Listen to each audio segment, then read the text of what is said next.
Broadcasting from the Cannon Motor Studio on Central Avenue in downtown Laurel, Mississippi. This is Good Morning Pine Belt with host Ben Winpigler on SuperTalk Laurel 99.3. All right, here we go. Good Morning Pine Belt. We are back live here from the Cannon Motor Studio in beautiful, historic downtown Laurel, Mississippi. We're into another week here. End of July is coming up. School is starting back. A couple of places have already started. Some of them are getting ready to start next week. So it's just that time of year. And, man, it couldn't be a better time because it's blazing hot when you send your kids out there on the school bus. And before we bring in our first guest, I do want to mention that this segment of Good Morning Pine Belt is brought to you by McLaurin Carpets and So-So. From carpet to custom tile showers, really any type of flooring that you may need, go see McLaurin Carpets today. They're right there off of Highway 20 in So-So. But don't forget, don't turn off of Highway 84 to get on the Highway 28 because I can assure you it'll just make you mad. And Miss Rebecca from Walley Properties is here with me. She can attest. You just want to come down 29. Yes, absolutely. You don't want to go down 28. No, you don't want to. Not right now. Every time I forget about it, I'm like, Dad. I was kind of nervous about the interstate today because every time I get off, I don't know. I look down the bridge to make sure that the traffic wasn't backed up all the way to Ellisville. They have been doing a little work there on the interstate. And I don't know. It just seems like every time I get on a road, they're doing some kind of work on it. Can't even drive anywhere.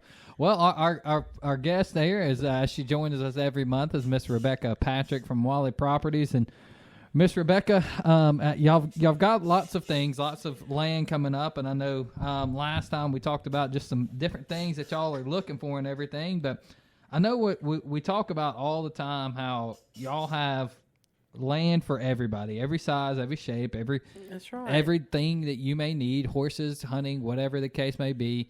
And what I'm looking at here, I mean, y'all really do have, just on this list, y'all have got something for everybody. Well, and that's why I brought a little diverse list today because, land is a lot like women's clothes. Mm-hmm. One size does not fit all. No. That is a lie.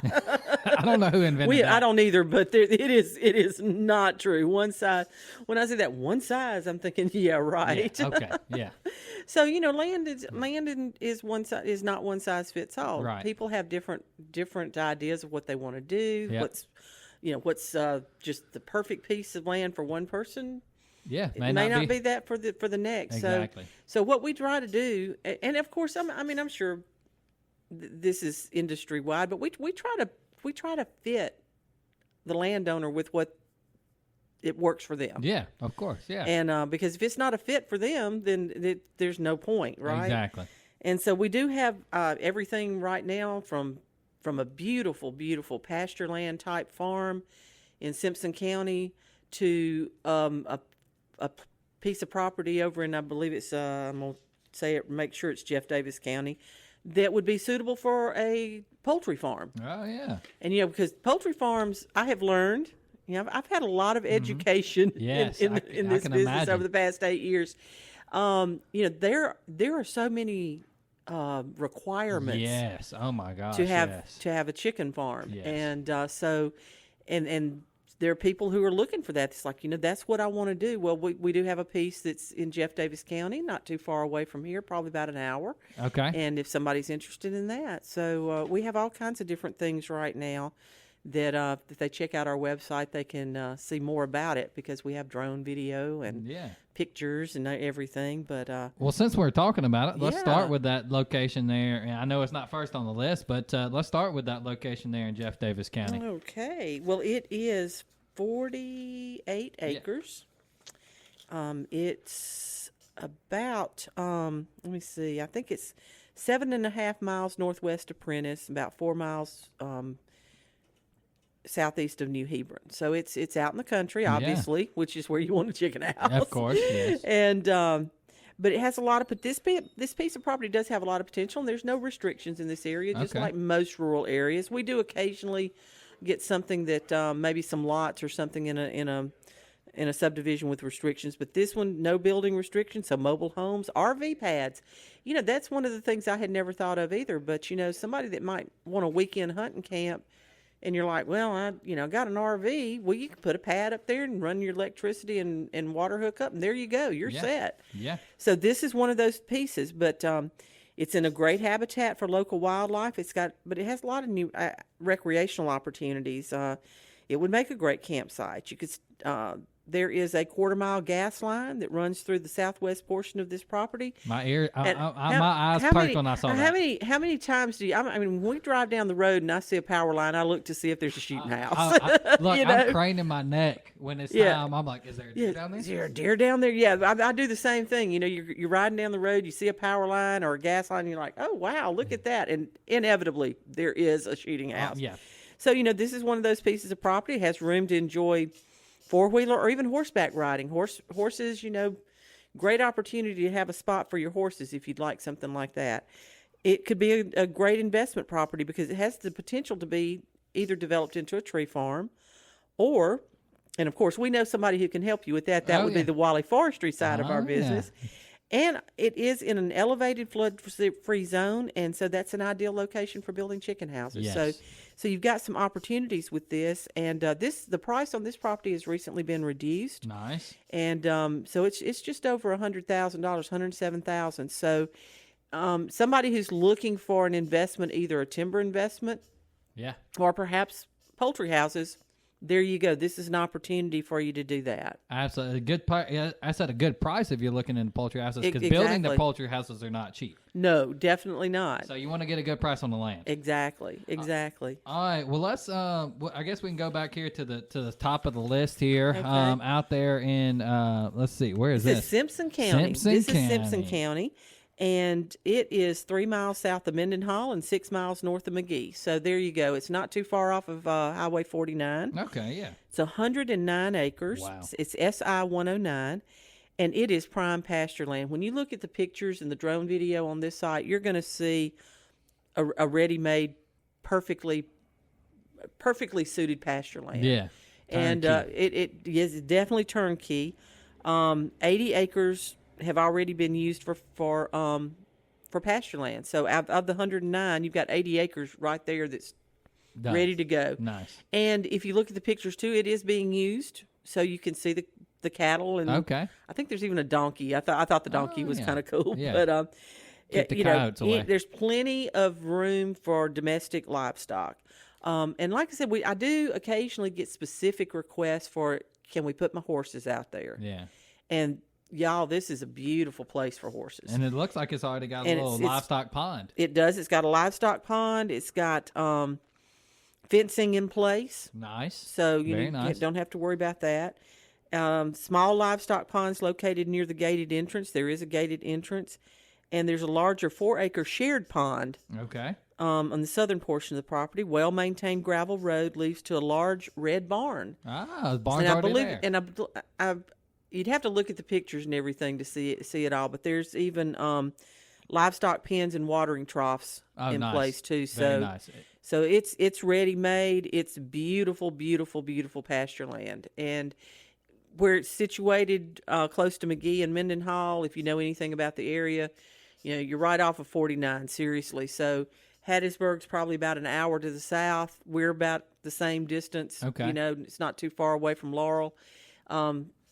Again, any of these properties would make great weekend getaways if you just wanted to do that. But this one is very, very, very suited for having a farm. Yeah. It sounds like it's already ready and ideal, set up for that. And definitely. We're as we get here close to the end, I want to definitely make sure we get both of these in. So let's jump over to the one just not far down the road here in Rose Hill. Rose Hill. Now, if you hunt, you've heard of Rose Hill, haven't you? Killed a 10-point in Rose Hill. You killed a 10-point in Rose Hill. I did. Oh, that's pretty cool. Well, see, there you go. Walking advertisement for Rose Hill. So, again, no restrictions. Great place. This is a property that has recently been cleared. The timber's been cut.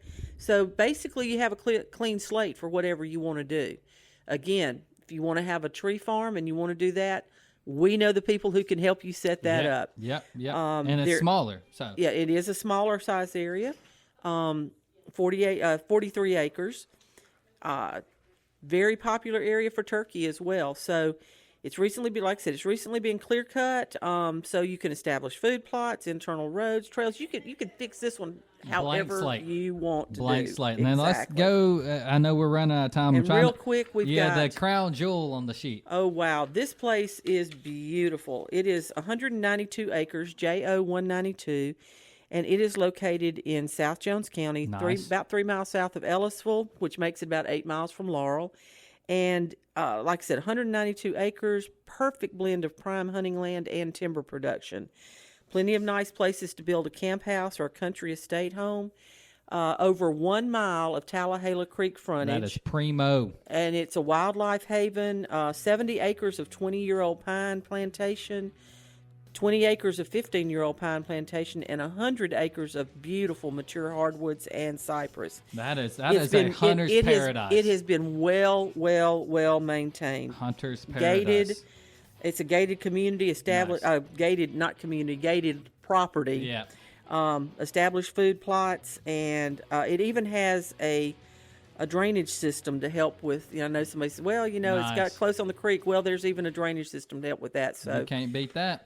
Well, if somebody wants to find these properties or learn about what all y'all are doing, how do they get in touch with you? They can check all these out on our website, walleyproperties.com, and they can give us a call at 601-477-3014. There you go. She's Rebecca Patrick with Walley Properties. We'll talk to you next segment from Good Morning Pine Belt.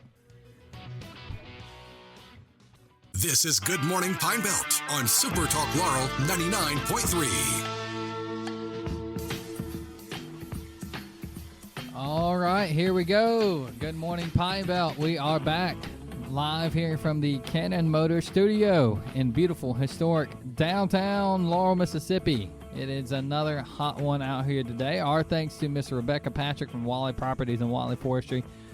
Go check them out. They can help you out with all of your property and timber needs. Anything that you might need in that area. The team over there is just they're so well knowledge that they can help you out. Before bringing our next guest, I do want to mention that this segment of Good Morning Pine Belt is brought to you by Community Bank, local bankers, local decisions, and plenty of convenient locations. You can go check out Community Bank today for all your banking needs. All right, joining us next, right here in our downtown area, the newly appointed chief, Earl Reed with the Laurel Police Department. And Chief Reed, thanks for joining us this morning. Sir? Yes, sir. Absolutely. All right. So I want to jump right in. First of all, congratulations on your new appointment. I know that we were talking off air. It's been a long time coming. I know you said you're originally from the big city of Belzona, yes, sir, Mississippi, up in the Delta. Right, Humphreys County. There you go, catfish capital of the world. Exactly. But you have been with LPD for a long time. So let's talk a little bit just about your journey to how you became chief. Well, like I said earlier, I've been here for 31 years. I started my career here in Laurel PD in 1994 as a young patrol officer. I worked in patrol for, I think, probably 2 years. Then I was transferred to the traffic division, worked there a few years. And then in 1999, I was moved to the investigative division, and that's where I spent most of my career at. After that, I moved to the administrative division. Basically, I got my first promotion to sergeant in 2010. Okay. I was promoted to lieutenant 2016. I was promoted to captain 2019. Okay. Promoted to deputy chief 2021. And here we are. There you go. 2025. 2025. Promoted to chief of police. And I would like to thank the Honorable Mayor McGee for my appointment and the city council for my confirmation. Absolutely. Well, I know that there are definitely some big shoes to fill from Chief Tyrone Stewart to Chief Tommy Cox. Right, there has been some great men that have led that department over the years. Well, I was thinking on yesterday, since I've been here, I worked on 10 different chiefs. Wow. And everybody had a different way they approach, that position. One of my things is I'm going to be proactive, you know. I think once you start being proactive and people start seeing you out in the community, then that's when the community don't mind reaching out to you. Yeah. See something, say something. Exactly. And that's what I try to instill in the officer that, that work under me. Absolutely. All right. Well, let's start there. Obviously, over the last, 10 plus years, there's been a bad rhetoric, in police. Obviously, there's been some stuff that happened that have been on the police end, and there's stuff on the community end. But a lot of times, police and law enforcement get a bad rep. They think that all you're out there to do is write them a ticket or to give them a hard time. And I know, like you said, y'all are working hard, and I think you hit on it. The key there is community engagement. So I guess my question to you is, what are in your newly appointed seat here? What is your goals to help get the community engaged, to remind people that, hey, we are here to help, but we also need your help in the community? Well, first of all, I would like the community to be patient with us. We can't do this thing overnight. I want to bridge the gap with the police and the public. Mm-hmm. And one of my things I'm going to try to do is, go out and speak to the community, much as possible. I'm going to sometime have my deputy chief with me, some of my captains, some of my lieutenants. Mm-hmm. It's not about Earl Reed. Right. It's about moving the police department forward. Yeah. So with that being said, it's just going to be, I think it's going to be good. It's going to be good. And, I'm seeing a lot of smiles on officers' faces that I haven't seen in a long time. Good. So I think sometimes new leadership, new faces, it's been good. It's a smooth transition, but, it's going to take a little time. Yeah. I think we can do that, though. Absolutely. All right. So obviously you've been in Laurel now for a long time, and you have seen lots of transition and things that have happened. What has it been like for you on the law enforcement end, just over the last 30 years, seeing the transition? I'm sure back when you started 30 years ago, downtown was probably doing all right, and then it kind of went into a lull period there for a while, and now it's coming back. What's it been like from the law enforcement eyes? Well, when I started here, downtown was just like, it was nothing downtown. Mm-hmm. And moving forward to, the last couple of years, downtown has been great. Mm-hmm. Some of the officers, they get out and, check the doors, make sure everything's secured. Like when I started, I never was downtown a lot. I was mostly out on the interstate, but, transitioning to 2025, it's been good. And I'm seeing a lot of positive things that's going on here in downtown. Mm-hmm. And I'm going to make sure that our officers do the best that they can do to help anybody that's out here in the downtown area. Absolutely. So let's kind of widen the net there to the entire city of Laurel. Obviously, downtown has grown, but I think lots of things are growing across the city. And with that comes a lot of new challenges for law enforcement, I can imagine. It does.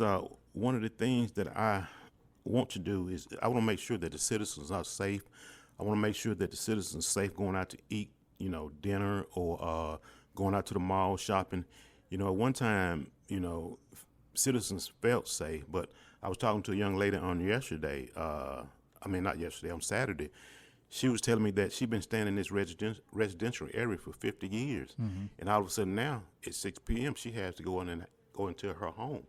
And I asked her why. She said, well, with some of the shooting that's going on. Mm-hmm. I said, well, I tell you what, ma'am, I gave her my card, put my cell phone number on the back, mm-hmm. and I advised her that anytime that she needs me, call me. I don't care what time of day it is. Yeah. If I had to come by there or if I had to send someone else. Yeah. But somebody will get stay in contact with you to make sure that you're good. Yeah, absolutely. And I think that's things that we need because as what I've talked to several different law enforcement, your job never ends. It doesn't matter if it's 2:00 in the morning, if you're at your house or on vacation. Your job never ends, does it? Actually, I was on the coast on yesterday. I went to the coast on Sunday, right after church for a meeting, and as soon as I get to the coast, phones still ringing. Yesterday, coming back from the coast, phone still ringing, but that don't matter to me. Yeah. I'm not an 8 to 5 chief. No. I'm going to definitely be proactive. Yep. I'm going to be out in the community. I'm going to go to some of the churches and speak with some of the churches here in the city of Laurel, and I think it's going to be good. But again, I just want the community to be patient with us, mm-hmm. and we're going to put our best foot forward. Absolutely. To make this police department great. Speaking of some things that are helping keep the community safe, obviously it was, what happened in Hattiesburg is pretty well publicized now, and I think Mayor McGee and your department now is taking some steps. So let's talk about a little bit about this curfew that was recently enforced, because I know that it's technically been there, but now it's a little bit more publicized now, and the days have been widened. Talk about maybe what that looks like as far as why it's newer, as far as what y'all have updated to, and why it's there. I think that the curfew was put in place back in 1996, but it just wasn't enforced. Right. So moving forward, I think July the 9th, Mayor McGee signed a executive order for the curfew to be back in place, and it's going to be from 10 p.m. to 6 a.m. 7 days a week. And, we're not trying to make nobody just stay at home, but we just want the city safe again. Now, as far as the young people that's having school activities, going to church revivals or work, you're fine. Yeah. You're going to be good. Right. But at the end of the day, again, it's 7 days a week from 10 p.m. to 6 a.m. We just want everybody to be safe here in Laurel. Absolutely. And I know, obviously, people may say, oh, they're only doing this because Hattiesburg's doing it. I don't think that's the case, though. You're doing it really to prevent something like that. Exactly. It really bothers me. Back in June of this year, I was called out to a call where a 14-year-old kid shot another juvenile. And it kind of bothers me, because when I was 14 years old, I was either at home playing with my games or, at a friend's house, but I never got into any major trouble. Right. Now, I'm not saying that I was a perfect kid. Yeah, you're right. Kids are always going to get in trouble. Yeah. Exactly. But 14-year-old kids having guns, that's not good at all. No. Because once you pull that trigger, you're a man now. It's no especially if you hit someone. Yeah. It's just like squeezing toothpaste out of a tube. Yeah. Once you squeeze it out, you can't put it back in. Yeah, that's it. I know it's not the best movie in the world, but that old movie Friday from that Ice Cube did, like his dad said, hey, once you squeeze that trigger, that's right. You're a man now. Yes, sir, it is. And I think we need to teach our kids that. Right. Absolutely. Well, Chief Reed, we really appreciate what y'all are doing. And as we end the segment here, what are some things that the community can do to help the LPD in the coming months and years? Again, just be patient with the LPD. And whenever you see something, say something. Don't be afraid. A lot of people have my cell phone. And like you can call me during the day or call me at night. If I can't come out, I'll make sure that somebody comes out to meet you or talk to you about the issue. So, again, just be patient, and we're definitely going to be proactive and zero tolerance. I like that. Zero tolerance, and Chief Reed, it sounds like you got a pretty open door policy. So I do. Yes, sir, I do. We appreciate that. We thank you for what you're doing for our community. We'll definitely get you back on soon and talk more about what's going on. Thank you, sir. Absolutely. All right. When we come back, we will be talking with HealthMarkets in Ellisville to talk about some tips as the upcoming Medicare seasons are in. Be here before we know it. So stick around. Good morning, Pine Belt. We'll be right back from the Cannon Motor Studio.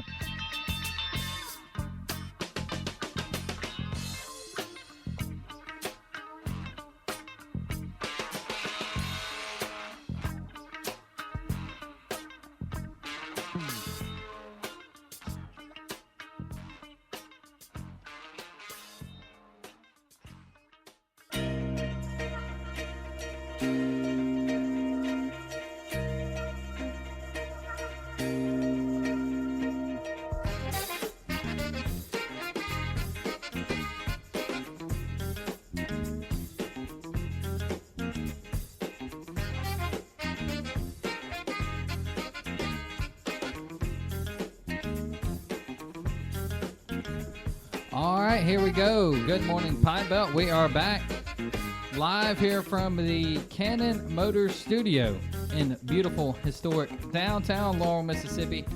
Our thanks to Chief Earl Reed from the Laurel Police Department for coming on in his busy day, and we hope to get him back soon to talk more about what is happening in the Laurel area and what they are doing to keep us safe, because that is their goal. Sounds like he has a great open door policy. Before we bring in our next guest, I do want to mention that this segment of Good Morning Pine Belt is brought to you by Dixie Electric Power Association, a member-owned electric co-op that offers broadband internet.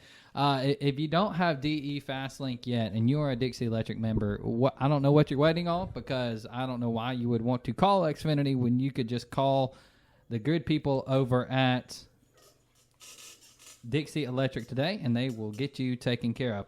All right, our next guest from the big city of Ellisville, just down the road here, is Miss Adellia Metz and Miss Tricia Eubanks with HealthMarkets Health Insurance Agency. I'll get it out one day. Ladies, thanks for joining us this morning. Yeah, thank you for having us. Good morning. Absolutely.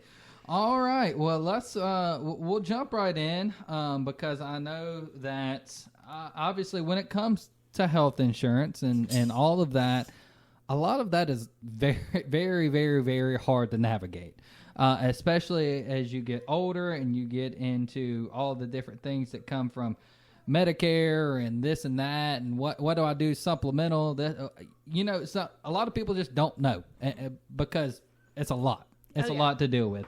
Yeah. And one thing that y'all are doing coming up in just a couple of days here, actually in Laurel, I know y'all's office in Ellisville, is y'all are putting on an event. So let's talk about that first, and we'll get into some more things. Let's talk about what y'all are doing here. That's Thursday. Yeah. Thursday coming up. So this Thursday, we're going to be at the Laurel Train Depot from 10 a.m. to 12 p.m. It's a Medicare education event. We call it Medicare 101. And anyone, whether they're getting ready to age in, or they have a loved one that's aging in, or they're already on Medicare, can come by, sit down with us, and we just go over the basics with them. We explain what Medicare A and B is. We explain what a Medicare Advantage Part C is, what a drug plan is, what a traditional Medicare supplement is. And we go through and we explain in detail what each one of them are, how they're used, what they're entitled to, and then answer any questions they have. Now, we don't talk about carrier-specific plans because this is just an educational event. But anyone who wants to do that, we set an appointment for October because that's when open enrollment is. Okay, yeah, and from what I've talked to other people, they're pretty strict. Like, you can't even talk about it before October. Yeah, October 15th through December 7th is open enrollment for anyone who needs to make a change to their Medicare. And then if they make a change during that time that they're not happy with, then we have OEP, which is January through the end of March, where they can go back to a previous plan or they can make a change because they didn't like what they chose. Okay. So, Tricia, it sounds like this event really is for people who, like you said, want to be informed. You want to, hey, I have some questions about the way this works. I'm thinking about making this kind of change. That's what this event is for, right? Yes. So Medicare can be very confusing. Yes. Even if you've been on it for years and you think that you have got it figured out. And then they change something on you. Exactly. And as agents, we have to go through very informative training every year. We have to pass tests. We have to pay for our tests. And it's something that we have to go through as agents to inform the public.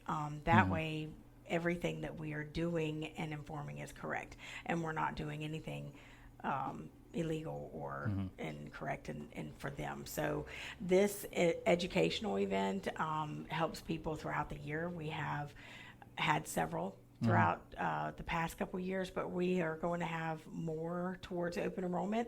And then closer to open enrollment, we plan to have carrier-specific marketing events. Okay, so there you go. So I guess my next question would be, and either one of you can take it, it sounds like this is a lot. I mean, like you just said, you got to go through all kind of training, this and that.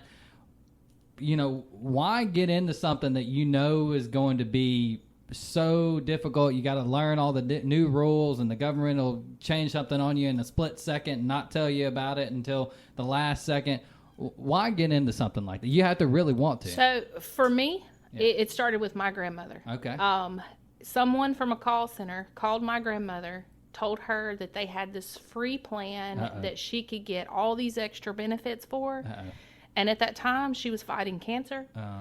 And it took me an entire month to get that fixed, and I wasn't an agent. And so that really fueled the fire for me. And I decided that someone needed to be an advocate for these seniors and the disabled that were on these Medicare plans. So that's where it started for me. Okay. And from there, I have been able to help people in our community. and in other states. We're both licensed in multiple states. Okay. But our primary focus is our hometown and surrounding communities. Yeah. So Tricia and I both, with our jobs, we have the flexibility to where we can put our families first. Yeah. Be there for our children, and because we can work our schedules around it. Right. But also, it's the same thing for her. She had a grandmother in the nursing home, and she's got her mom who's fixing to age into Medicare. We're tired of seeing these call centers and these fraudulent activities, and they don't know where to go to get it fixed. Yeah. So that's what our primary goal is. We are an advocate for our community. And Tricia, it sounds like, unfortunately, it's something as big as Medicare, people do take advantage of people, especially because it is so confusing. I mean, even if you think I'm really smart, I'm well informed, well, all somebody's got to do is tell you, well, they made this change. I mean, they make changes all the time. So, I mean, it sounds like that's really what, like she said, what y'all are there for, is to make sure, hey, we're not giving you false information because we're not going to charge you anything for it. We're just going to tell you, hey, this is what we think you need to do, kind of thing. Mm-hmm. Yeah. And that's the thing about our services. It's free. Yeah. This educational event is free. Yeah. Our services are free. Yeah. Everything that you come to us for, we can't charge you for. Yeah. So it's something that that we will make sure that we go through everything with you from the beginning to end and make sure that you understand. Because if you are confused, then you're going to go back and tell people, well, I don't know what I'm doing. And she didn't help me at all. You know, so we want to be there and help people. Absolutely. So. All right. So let's get into the big question, because I get them mixed up all the time. Medicare, Medicaid. So Medicare is, all right, you have to earn your 40 credits through life. Okay. Or you have to be disabled in order to get it. Okay. If you've worked your 40 quarters, then your Part A is paid for. Okay. Your Part B is a premium set by the government Okay. that comes straight out of Social Security. Okay. Medicaid is a state-based plan for those who are disabled or they have little to no income. Got it. You want to think about pregnant women, Okay. children, or disabled. Okay. So if you're not pregnant, not a child, and not disabled, you can't get Medicaid. Okay. You Okay. cannot get it. Now, Medicare, you get when you turn 65, Okay. unless you earn it due to a disability. Okay. And if someone becomes disabled, they have to be disabled for 24 months, and then on the 25th month, they're entitled to Medicare. Gotcha. Now, Medicare is the one where people start getting into the supplemental plans and this and that. So I guess my next question would be, if we have Medicare, why do you need the supplemental plans? So Medicare Part A and Part B only pay so much. You're going to have your Part A, you have a deductible with. Your Part B, you have a low deductible plus 20% co-insurance. And there's no drug plan. There's no dental, no vision, or hearing on there at all. Yeah.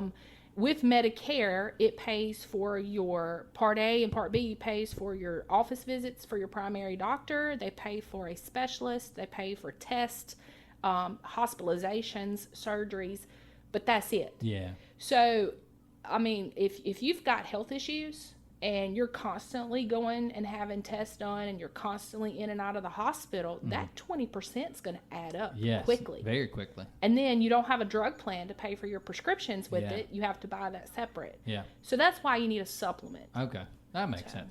All right. So my next thing is that's not all that y'all handle. I know obviously Medicare and all that can be a lot. It's a lot to handle. It's a lot to deal with, and informing people, and that's y'all's primary goal. But that's not all you do, is it?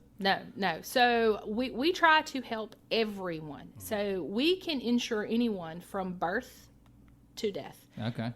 We do health insurance for anyone under the age of 65.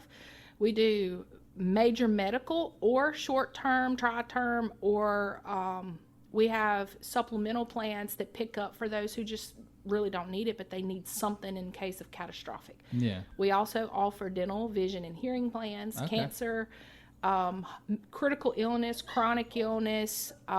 We do life insurance, income supplement. You know, if you get sick and you miss work, who's going to pay your bills for you? Well, we have plans that in place for that. We have kind of like an Aflac kind of deal. Better than Aflac. You don't have to lose a body part. Okay, good. To get paid. There you go. So we have plans that cover illness. Okay. And then we have plans that cover accidents. Okay. So, like I said, we have plans that you get a common cold, go to your family doctor. Yeah. It will reimburse you so much. Nice. So we have something for everyone. Yeah. All right, Tricia, as we end here, remind people of the date, time, and location of the event this week. Sure. So it's this Thursday, which is the 24th, at the Laurel Train Depot from 10 a.m. to 12 p.m. There you go. Just right up the road here. Well, ladies, thank you so much for joining us. And remind people real quick, if they want to get in touch with you, how do they do that? They can come by the office at 101 West Ivy Street in Ellisville, right around the corner from the courthouse. And right by the ice cream shop. By Benny and May's Ice Cream. Or they can call the office at 601-800-4154. Perfect. Well, ladies, thank you so much for joining us. And best of luck. This sounds like a great event, an informative event for the public. Yes. So go check them out. And when we come back, we are going to be talking with one of the superintendents from the area. So stick around. I know school's starting. Hot topic. Good morning, Pine Belt. We'll be right back.